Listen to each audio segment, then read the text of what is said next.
Ao longo da série, foi colocado que o plano geral de Deus para as pessoas é que elas se casem e tenham filhos.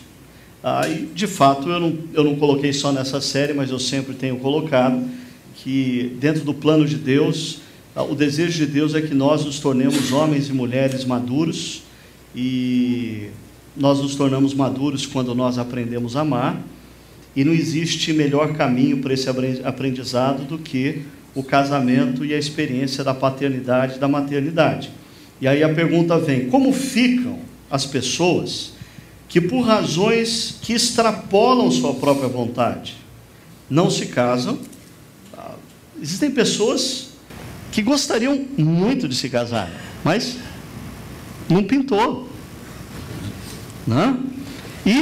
Mas pessoas que não conseguem ter filhos, aquele negócio do Salmo 128, de que os filhos em torno da mesa é bênção de Deus. E como é que ficam aqueles que tentaram e até queriam, mas não conseguiram? Eles estão fora dos planos de Deus? E para responder essa pergunta, Pastor Marcelo. Até o último minuto eu fiquei na expectativa de Pastor Ricardo. Jesus trata desse assunto em Mateus 19, Paulo também trata desse assunto quando ele escreve à igreja de Corinto. Mas, em primeiro lugar, o que nós precisamos deixar claro com relação a esse assunto é uma questão quanto à nossa motivação. Nós não tem como saber a motivação de uma pessoa quando faz a pergunta, seja por e-mail, seja pessoalmente. Nem sempre isso é perceptível.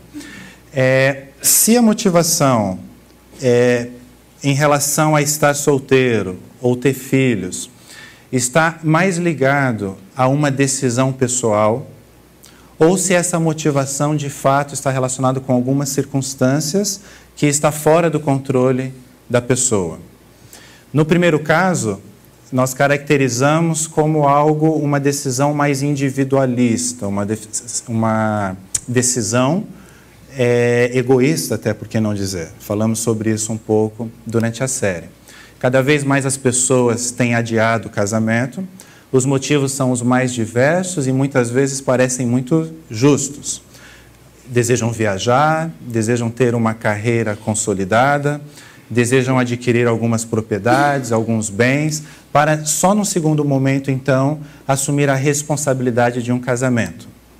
Consequência disso, uma das consequências disso pode ser exatamente o fato dessas pessoas adiarem ou permanecerem por muito tempo solteiros ou sem filhos. Estamos falando aqui de pessoas que têm um compromisso cristão, que segue tem como objetivo de vida ser discípulo de Jesus.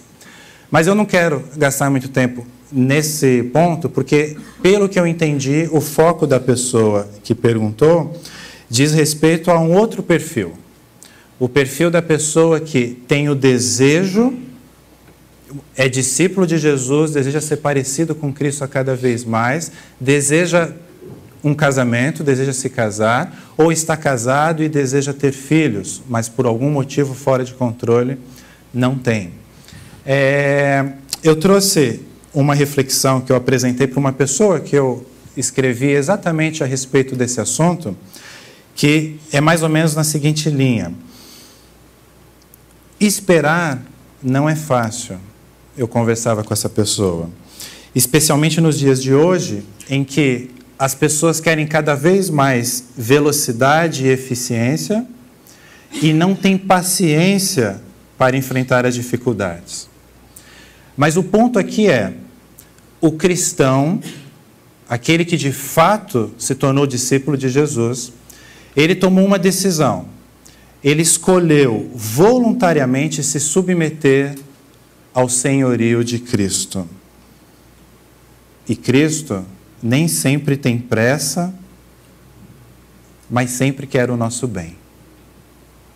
Essa é uma perspectiva interessante, porque muitas vezes, quando nos colocamos sobre o senhorio de Cristo, eu quero me casar, eu quero ter filhos, Ele quer o nosso bem, mas Ele nos coloca sobre espera. E aí eu fiz a seguinte reflexão com a pessoa sobre esperar.